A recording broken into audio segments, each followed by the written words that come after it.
2022 সালে তৎকালীন অবৈধ ও ফ্যাসিবাদী আওয়ামী লীগ সরকার নির্বাচন কমিশনার নিয়োগের একটি আইন প্রণয়ন করেছিল, যা প্রধান নির্বাচন কমিশনার ও অন্যান্য নির্বাচন কমিশনার আইন 2022 হিসেবে পরিচিত। আওয়ামী সরকারের ওই আইন তখন বিএনপি সহ অপরাপর সকল রাজনৈতিক দলগুলো প্রত্যাখ্যান করেছিল। আমরা বিস্ময়ের সাথে লক্ষ্য করেছি, বর্তমান অন্তর্বর্তী সরকার ওই আইনের অধীনে নির্বাচন কমিশন গঠনের সার্চ কমিটি গঠন করে। অথচ জুলাই ছাত্র জনতার অভ্যুত্থানের পর ওই আইন বাতিল করাটাই যুক্তিযুক্ত হতো। প্রিয় সাংবাদিক বন্ধুগণ, নির্বাচন ব্যবস্থা সংস্কারের লক্ষ্যে সরকার একটি কমিটি গঠন করেছে। 31 ডিসেম্বরের মধ্যে নির্বাচন ব্যবস্থা সম্পর্কে সার্বিক প্রস্তাব সরকারের কাছে পেশ করা তাদের কাজ। এর মধ্যে আছে নির্বাচন কি আসন ভিত্তিক হবে নাকি আনুপাতিক হবে সেই ব্যাপার, আছে নির্বাচন কমিশন গঠনের আইন প্রণয়নের পদ্ধতি প্রস্তাব সহ অন্যান্য নানা ব্যাপার। জনাব বদিউল আলম মজুমদারের নেতৃত্বাধীন ওই কমিশন কাজ শুরু করেছে 2 মাসও হয়নি।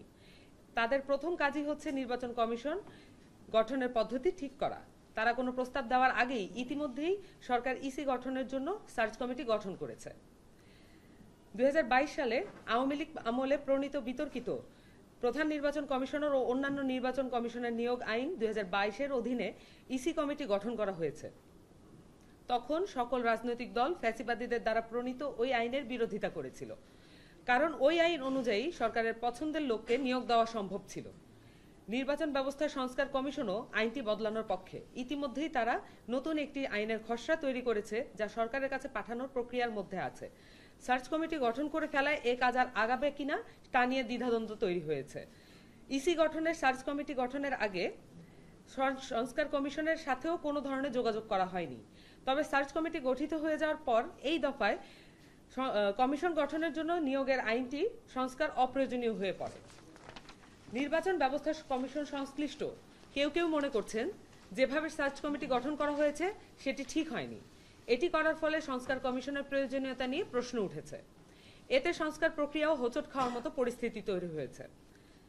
নির্বাচন ব্যবস্থা সংস্কার কমিশন ইসি গঠনের পদ্ধতি প্রস্তাব করার আগেই ইসি গঠনের জন্য সার্চ কমিটি গঠিত হয়ে গেছে। এতে অনেকেই মনে করছেন নির্বাচন ব্যবস্থার আদৌ কোনো সংস্কার হবে কিনা তা নিয়ে সন্দেহ প্রকাশের যথেষ্ট অবকাশ রয়েছে। জাতীয় নাগরিক কমিটি মনে করে, সার্চ কমিটি গঠনের আগে নির্বাচন ব্যবস্থা সংস্কার কমিশন কি প্রস্তাব পেশ করে তার জন্য অপেক্ষা করা উচিত ছিল। কিন্তু আমরা দেখতে পাচ্ছি 31 ডিসেম্বর পর্যন্ত অপেক্ষা করতেও কোনো পক্ষ নারাজ। সাংবাদিক বন্ধুগণ, 2022 সালে ফ্যাসিস্ট আওয়ামী লীগ সরকার যে আইনের অধীনে ব্যালট বাক্স ডাকাতি করে জনগণের ভোটাধিকার হরণ করেছিল, সেই একই আইনের অধীনে অন্তর্বর্তীকালীন সরকার নির্বাচন কমিশন গঠন করেছে। আজ রবিবার তারা শপথ গ্রহণ করবেন। আমরা জাতীয় নাগরিক কমিটির পক্ষ থেকে সরকারের এমন সিদ্ধান্তে বিস্মিত হয়েছি এবং তাদের এমন পদক্ষেপের তীব্র নিন্দা ও কঠোর প্রতিবাদ জানাচ্ছি। আমরা মনে করি এই সরকার গণঅভ্যুত্থান পরবর্তী জনগণের অভিপ্রায়কে পুরোপুরি ধারণ করতে পারছে না। আজও ফ্যাসিবাদী সরকারের রাষ্ট্রপতি বহাল রয়েছে, যিনি গণহত্যাকারী হাসিনার হয়ে দীর্ঘদিন কাজ করেছেন। এই কদিন আগেও ফ্যাসিস্ট হাসিনা সম্পর্কে তিনি যে মন্তব্য করেছেন তা গণঅভ্যুত্থানকে সাক্ষাৎ অস্বীকার করার শামিল। এই কারণে তার অধীনে কোনো ধরনের নিয়োগ বৈধ হতে পারে না। আমরা জাতীয় নাগরিক কমিটির পক্ষ থেকে অবৈধ রাষ্ট্রপতির অধীনে ফ্যাসিস্ট আইনি কাঠামো গঠিত নির্বাচন কমিশন প্রত্যাখ্যান করছি এবং অবিলম্বে নির্বাচন কমিশন সহ আইনটি বাতিল করে নতুন আইনের ভিত্তিতে একটি নিরপেক্ষ ও অবিতর্কিত নির্বাচন কমিশন গঠনের জোর দাবি জানাচ্ছি। গত 1.5 দশকে আওয়ামী লীগ যে ফ্যাসিবাদী কাঠামোর উপরে দাঁড়িয়ে জনগণকে জিম্মি করেছিল, তার মধ্যে নির্বাচন কমিশন একটি। ফ্যাসিবাদ কায়েমের লক্ষ্যে আওয়ামী লীগ 2022 সালে নির্বাচন কমিশন গঠন করে এবং বেছে বেছে সুকৌশলে তাদের লোক নিয়োগ দেওয়ার ব্যবস্থা রেখে এই আইন প্রণয়ন করেন। 2024 সালে 7 জানুয়ারি ফ্যাসিস্ট সরকার জনগণকে জিম্মি করে নামকেও আসতে দামি নির্বাচন দেয়। তারা জনগণের প্রায় সব রকম মানবাধিকার লঙ্ঘন করে ভোটাধিকার কেড়ে নেয়। ব্যালট বাক্স ডাকাতি, বিএনপি সহ অন্যান্য রাজনৈতিক দলকে নির্বাচনে অংশগ্রহণ করতে না দেওয়া, প্রতিদ্বন্দ্বী প্রার্থীকে গুম, খুন, অপহরণ এবং ত্রাস আতঙ্ক ছড়িয়ে ফ্যাসিস্ট আওয়ামী লীগ ক্ষমতা দখল করে। এই পুরো প্রক্রিয়ার সাথে অন্যতম হাতিয়ার ছিল 2022 সালের প্রণীত নির্বাচন কমিশন নিয়োগের আইন। এই আইন সহ অন্যান্য নিবর্তনমূলক আইনের উপর দাঁড়িয়ে বিগত গণহত্যাকারী সরকার আয়নাঘর, হত্যা, গুমের মতো নিষ্ঠুর ঘটনাগুলো ঘটিয়েছে। সেই কালাকানুনের অধীনে ইসি গঠন করে বর্তমান অন্তর্বর্তীকালীন সরকার জুলাই ছাত্র জনতার অভ্যুত্থানকে কলঙ্কিত করছে। প্রিয় সাংবাদিক বন্ধুগণ, আমরা স্পষ্ট লক্ষ্য করছি নির্বাচন কমিশন সংস্কারের প্রস্তাব পর্যালোচনা করে সিদ্ধান্ত নেওয়ার আগেই রাজনৈতিক দলগুলোর চাপের কাছে নতি স্বীকার করে সরকার নির্বাচন কমিশন গঠন করতে বাধ্য হয়েছে।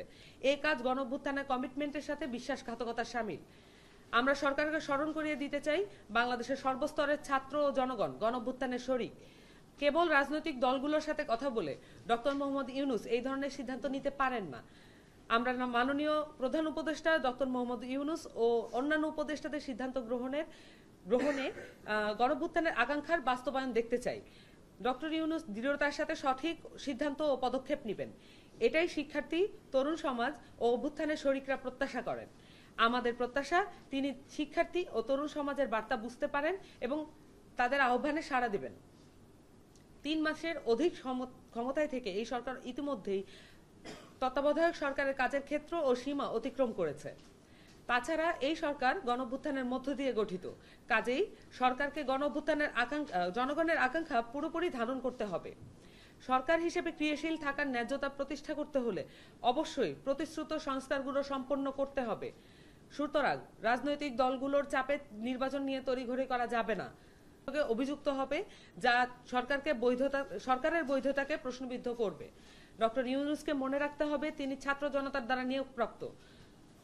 তরুণ শিক্ষার্থী সমাজ সহ আপামর জনগণের কাছেই তিনি দায়বদ্ধ।